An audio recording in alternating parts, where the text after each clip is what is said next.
Voiture de légende, en collaboration avec Eberhard, les montres aux 4 compteurs.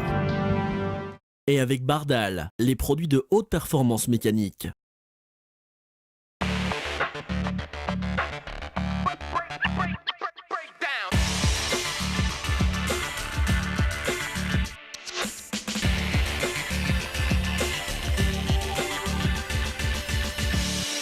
Bienvenue dans Voiture de légende, une émission qui se déroule dans le très beau showroom de McLaren à Bruxelles, McLaren Brussels comme on dit. McLaren évidemment, une marque de légende qui célèbre les 50 ans de sa création par Bruce McLaren naturellement, le fameux pilote, le regretté pilote néo-zélandais.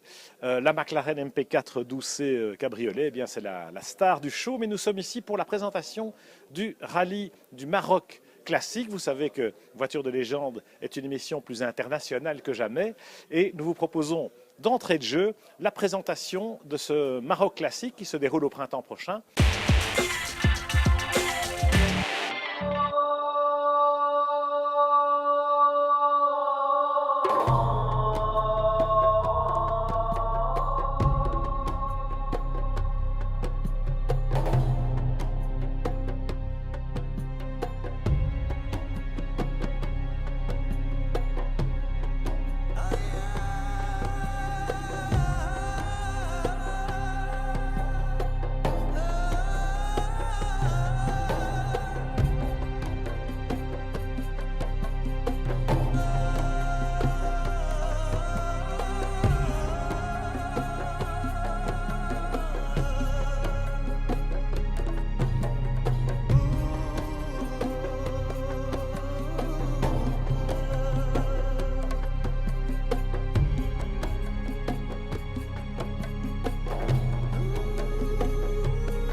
Voilà pour ce rallye du Maroc classique. Classique, c'est le cas de le dire, Cyril, parce que le Maroc se prête évidemment à ces balades un peu sportives, à ne pas confondre avec le rallye du Maroc historique qui est vraiment sur les spéciales de l'ancien rallye du Maroc. Mais là, vous venez de reprendre cet événement qui tenait cœur à notre ami Jean-François Ragès, le regretté. Comment ça s'est déroulé et quelles sont les perspectives en ce qui vous concerne ? Ce rallye m'a toujours passionné parce que moi étant possesseur de voitures classiques anciennes, donc il se fait que j'ai pu reprendre ce rallye et ça m'amuse et je suis très fier de pouvoir le reprendre et essayer de redonner des lettres de noblesse à cette belle épreuve. Alors on va essayer d'en faire une grande classique comme il a toujours été, puisque comme vous l'avez si bien dit, le Maroc est un merveilleux pays pour pouvoir rouler sur ces routes qui sont exceptionnelles, avec des décors exceptionnels. Et puis cette année, on va donner un petit peu plus de piment. Je vais intégrer des circuits que je vais pouvoir intégrer, soit des circuits fermés sur des routes que l'on va pouvoir fermer, ou soit des petits circuits, comme vous le savez. Maintenant, il y a un circuit de WTC auquel des voitures puissantes puissent rouler. Absolument, au port de Marrakech, c'est vrai. Cyril, vous connaissez bien aussi évidemment cet environnement, le désert, votre carrière, c'est les fameuses 5 victoires au Dakar, notamment le tout premier Dakar. Vous êtes le premier vainqueur du Dakar en moto. Par la suite, vous vous êtes effectivement reconverti dans le rôle d'organisateur. Ça vous a plu, d'abord en Tunisie et maintenant au Maroc? Oui, il est vrai que la reconversion a été assez simple pour moi, puisque j'ai organisé pendant 20 ans le rallye de Tunisie, qui était une épreuve de Coupe du Monde, des championnats du monde des rallyes raids, aussi bien en auto, moto, camion. Et après, j'ai repris le Maroc aussi, qui faisait partie de ce championnat. Donc, quand j'ai cédé ces deux épreuves en 2009, bah, j'étais en manque d'adrénaline et d'organisation. Donc, il s'est trouvé cette année que j'ai pu reprendre ce Maroc classique avec un autre objectif, c'est-à-dire que maintenant je souhaite que toutes les pistes du Maroc deviennent du goudron pour pouvoir faire passer mes concurrents dans des endroits idylliques. Et voilà, parce que ce sont des très belles autos. Vous êtes vous-même, vous le dites, amateur et propriétaire de voitures anciennes. Quel est votre coup de cœur par rapport à ce rallye? Oh bah écoutez, il y a des endroits vraiment très exceptionnels, hein. Les concurrents vont pouvoir apprécier quand on va descendre dans le Grand Sud, où là on va pouvoir découvrir des paysages somptueux avec toutes les dunes qui bordent les routes. Et puis on aura même la chance de faire un petit bivouac au milieu de ces dunes. Et puis de la remontée, je crois, le clou du rallye, quand on remontera sur Marrakech avec le col du Tizine Test, c'est quand même quelque chose d'exceptionnel. Et en plus, au mois de mars, on a pratiquement toute chance qu'il fasse beau. Et donc je pense que ça sera une belle épreuve. Voilà, on était impatient d'y être. Cyril Neveu, Monsieur Dakar, hein, c'est lui qui a ouvert le palmarès du Paris-Dakar et qui a enchaîné pas moins de 5 victoires sur 2 roues avant donc de se reconvertir comme organisateur notamment de ce rallye du Maroc classique au printemps prochain. Nous, on va retourner sur d'autres pistes, d'autres étapes spéciales. Un très beau rallye organisé dans les Dolomites italiennes, le rallye des Dolomites, comme son nom l'indique, une très belle organisation de notre ami Pierre Barret.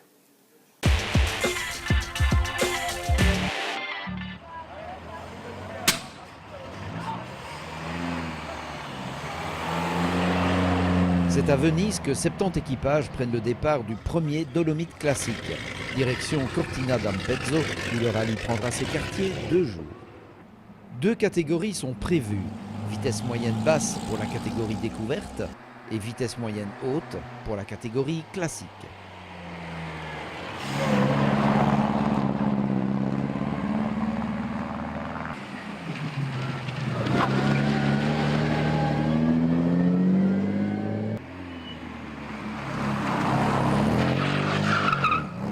Déception pour Michel Clojean et Joseph Lambert. Un problème de trip leur enlève déjà tout espoir de bien se classer.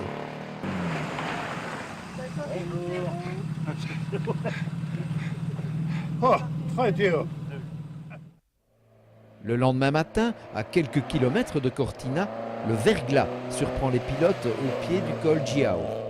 Le thermomètre affiche 1 degré centigrade.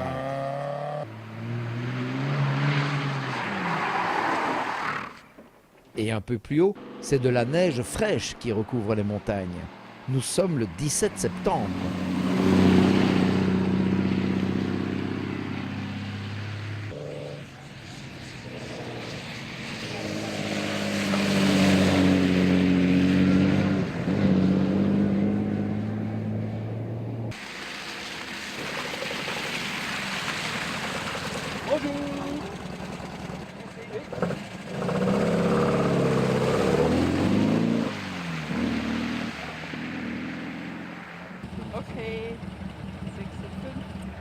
Pendant 4 jours, les cols vont se succéder à un rythme soutenu. Et sur ce terrain, 3 équipages affichent déjà leurs prétentions.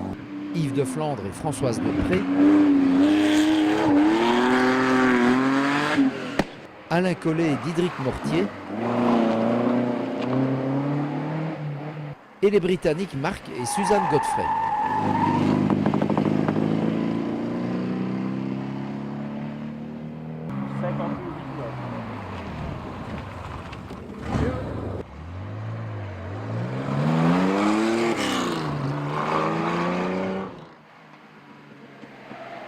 Dernière épreuve avant de rejoindre Cortina, une régularité avec 4 prises de temps.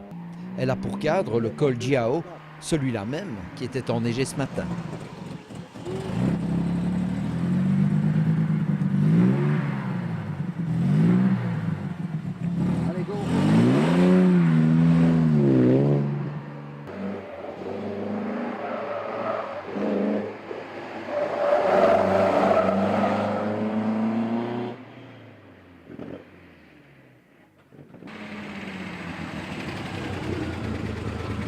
dizzy, very dizzy, yeah, all the way down.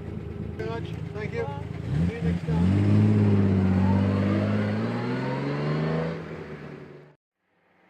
Le rallye prend maintenant la direction de Madonna di Campiglio, en passant par plusieurs cols dépassant 2000 mètres d'altitude, comme le Val Parola, le Gardena, le Sella ou encore le Port d'Oeil.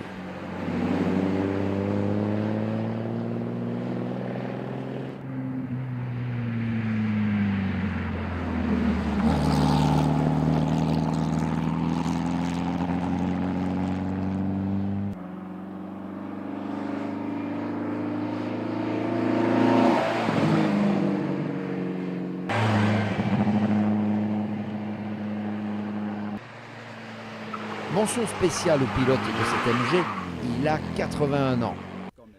Ah oui, c'est du sport, mais j'ai fait des rallyes, de la moto, de l'aviation, de l'ULM. Tant que je peux, je n'arrête pas. Mais la relève est déjà présente, elle aussi très motivée.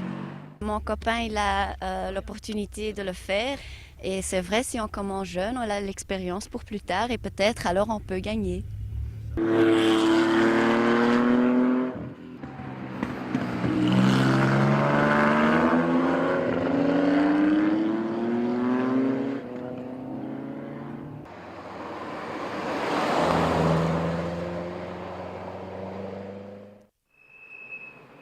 La quatrième étape est la plus longue du rallye, 380 km. Elle est aussi la dernière à franchir les hauts sommets.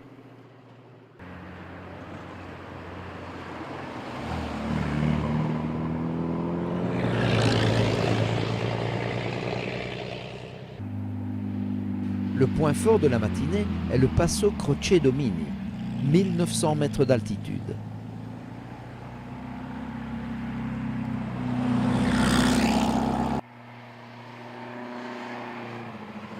Les classements vont connaître aujourd'hui d'importants bouleversements.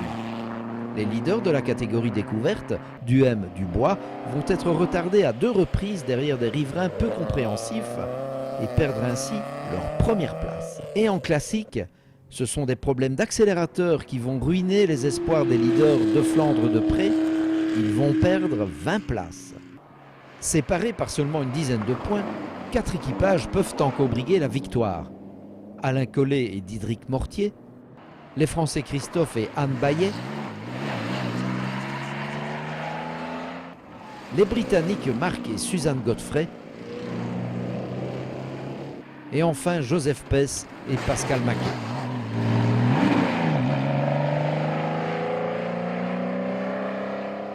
Le Passo del Vivione est le premier col au programme de l'après-midi. C'est une belle petite route, mais très étroite.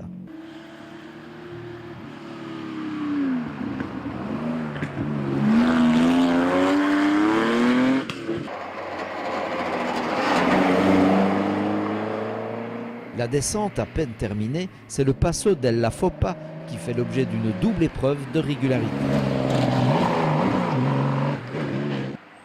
Et pour terminer la journée, place au fameux Gavia à 2650 mètres d'altitude.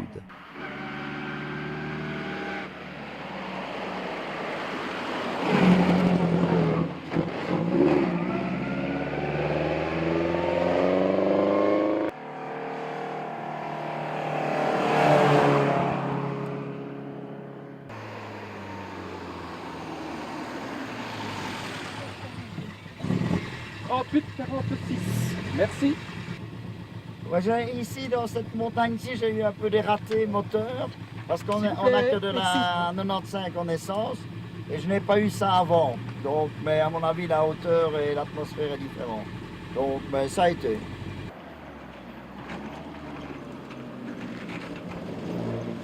La descente est très belle, mais mieux vaut ne pas trop souffrir de vertige.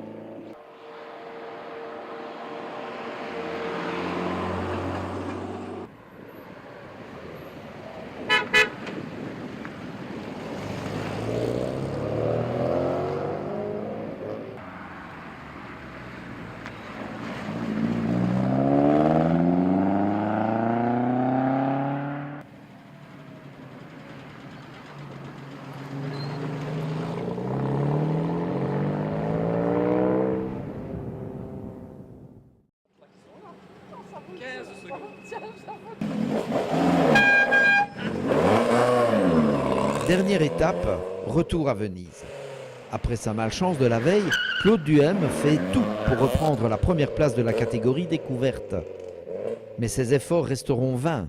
La victoire reviendra finalement à Jan Stofferis sur Jaguar XK 140. Un peu ratage, je pense.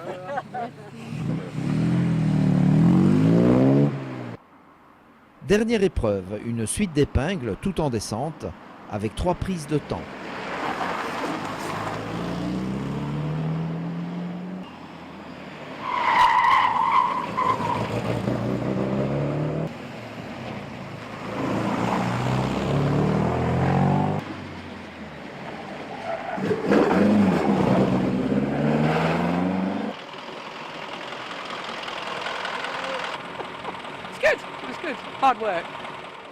Après le CH final, c'est l'heure de l'apéritif.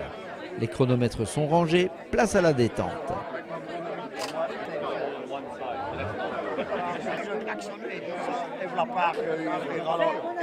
Willy Kev est, à 86 ans, le doyen des participants. Il était copilote sur la Porsche numéro 40. Il a déjà participé à des centaines de rallyes dans sa vie et pourtant, il n'est pas prêt de s'arrêter. En anglais, on dirait que je ne m'intéresse à rien dans la vie, sauf aux rallyes automobiles. Je n'ai pas d'amis, autres que des rallymen.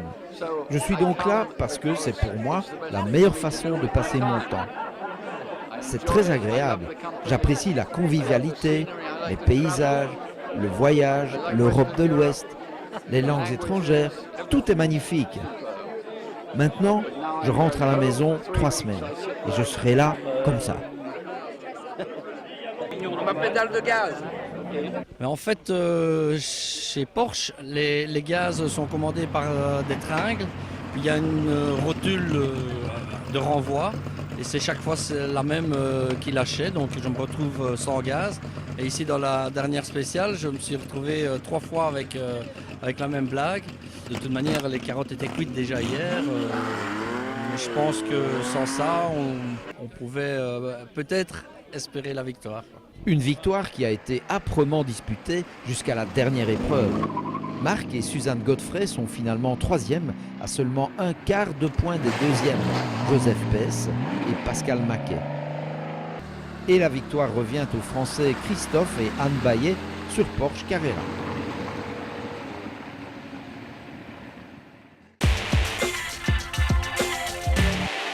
Très belle McLaren MP4 12C dans cette version cabriolet qui donne envie peut-être d'aller prendre l'air. C'est ce qu'ont fait les concurrents du Tour de Corse historique, l'île de beauté, l'été indien et les plus belles voitures de rallye qu'on puisse imaginer. Eh bien, il s'agit d'un cocktail détonnant.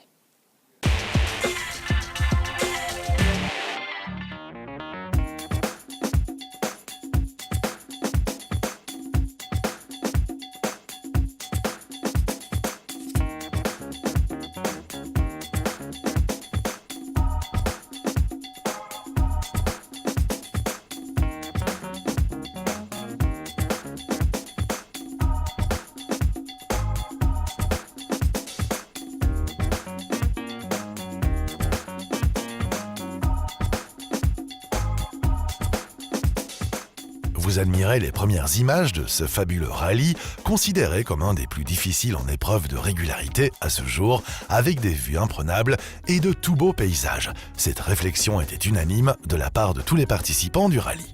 Vous découvrirez un reportage plus complet dans notre prochaine émission.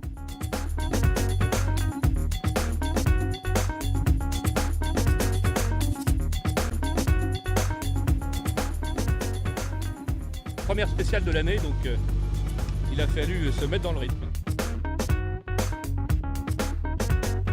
C'est dur. Je préfère le jour.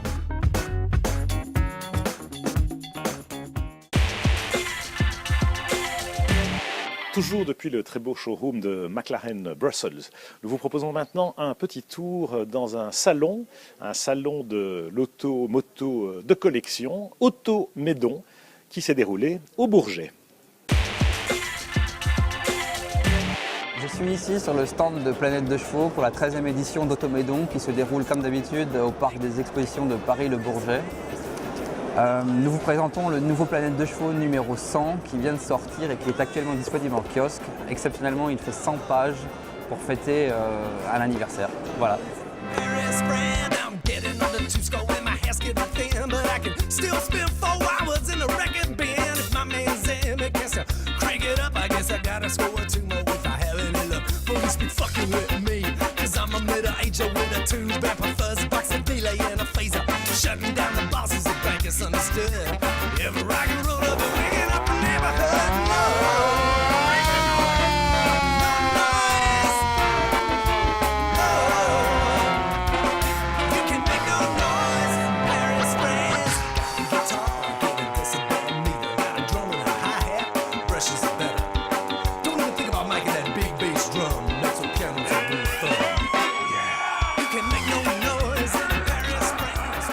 Les passionnés de chevaux seront surtout intéressés par le podium Citroën qui présente 4 très belles méharies, dont un modèle de 1969 qui a été restauré et qui est très intéressant car il est plein de spécificités.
Alors chez McLaren, bien sûr, il y a des Formule 1, comme cette très belle MP419, victorieuse en 2004 à Spa, avec Kimi Räikkönen, le Finlandais volant, qui est revenu dans l'actualité récemment avec son passage chez Ferrari.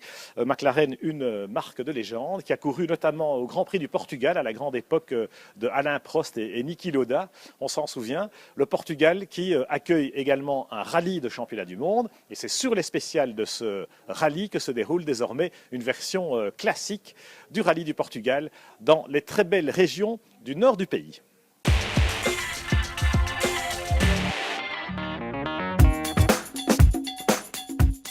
Le rallye du Portugal Historico 2013 s'est révélé très compétitif avec 6 leaders différents et 16 vainqueurs de spécial sur les 46 proposés par ACP Motorsport au cours de cette 8e édition.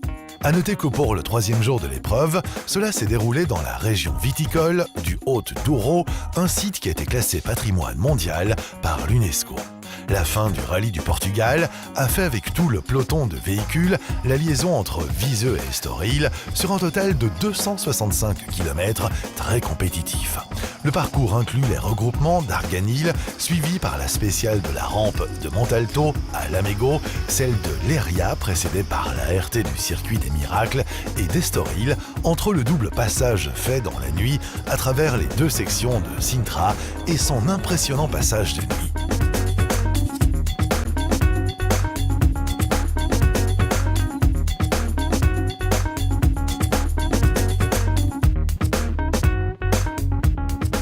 Après 9 changements dans le haut du classement à mi-parcours de la 3e étape, et plus précisément dans la 21e spéciale, pour la 2e fois, 2 coureurs étaient à égalité en tête du classement. À ce moment, le duo Joao Mexia-Nuno Machado a mis définitivement la Porsche 911 de 1973 en première position et essayé de s'éloigner des autres concurrents pour s'assurer une fin de course plus calme. Le résultat s'est forgé à partir de la 25e spéciale. Mexia, grâce à sa régularité, a offert pour la première fois au Portugal une victoire nationale après 4 victoires consécutives des pilotes étrangers. Mais ce n'était pas le seul facteur déterminant dans le résultat en fin de rallye. Une erreur suite à une panne du trip en début de course du duo belgo-luxembourgeois Yves de Flandre et Joseph Lambert sur Porsche 911 de 1972, numéro 33, a également joué dans ce résultat final. Ils avaient ainsi perdu toutes leurs chances de gagner ce rallye et finissent second derrière les leaders du rallye du Portugal, Historico 2013. Certes, le Belge a tout donné pour réduire l'écart, triomphant dans 8 spéciales, mais les Portugais ont répondu exactement de la même manière pour finir en tant que pilote avec le plus de victoires en spéciale face aux étrangers. Un rallye difficile, le Caramulo a été décisif. Le vainqueur a bien géré malgré toutes les difficultés que l'organisation avait proposées. Il a fait un excellent dernier jour en contrôlant l'avantage pris et piloté avec l'idée que la victoire ne dépendait que de lui. Rendez-vous en 2014 pour de nouvelles hostilités. Impressionnant ce châssis en carbone de la MP4 12C dans cette version dénudée qui permet de réaliser l'aspect compact, l'extraordinaire rigidité de cette McLaren. C'était un événement qui se déroulait sur la côte belge, à la mer du Nord, la fameuse station de Knokke-le-Zoet.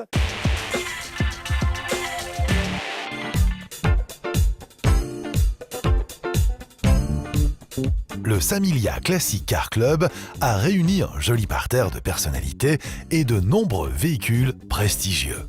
Gérant déjà avec succès le BMW Golf Cup et soutenu par de prestigieux partenaires, Michel Mertens a initié et organisé ce rallye en faveur de la fondation Samilia. Cette dernière combat ardemment la traite des êtres humains et notamment l'exploitation abusive de jeunes footballeurs africains. Cette manifestation originale et haut de gamme a réuni pour son baptême de feu un cortège de plus de 50 voitures, dont quelques modèles exceptionnels. Une très belle Ferrari 250 GT Lusso déployait ainsi toute sa classe sous les yeux ébahis de sa petite sœur Dino 246 GT, tandis que quelques Porsche triés sur le volet haranguaient sportivement une très élégante Aston Martin dont le bordeaux profond rappelait immanquablement ses origines épicuriennes. Au gré des routes étroites et campagnardes, des magnifiques Flandres, le regard du passant croisant encore une très belle Morgane, des cabriolets Mercedes, aussi classiques que performants, et en atout charme, une magnifique Ford Woody de 1949, habillée élégamment aux couleurs de Baume et Mercier, partenaires horlogers du rallye. Les heureux participants ont parcouru plus de 200 km sur les routes sinueuses et parfois pentues reliant Ninove à Knokke, profitant à midi d'un agréable ravitaillement gastronomique à proximité du golfe d'Audenarde. Cette formidable journée se termina par un dîner de gala à Knokke et par une vente aux enchères au profit de la fondation Samilia. C'était aussi l'occasion de remercier chaleureusement la générosité des nombreux donateurs et autres acheteurs des lots proposés à cette belle manifestation.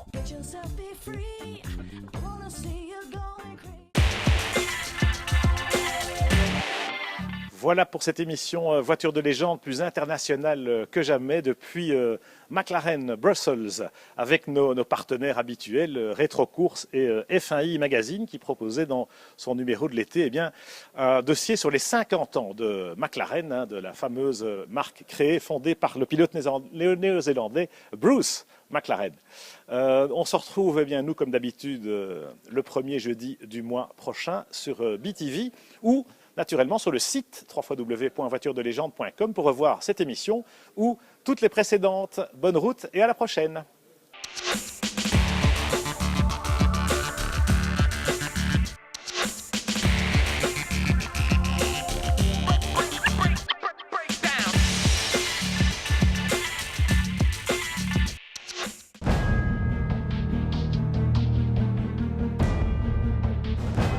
Voiture de légende, en collaboration avec Eberhard, les montres aux 4 compteurs. Et avec Bardal, les produits de haute performance mécanique.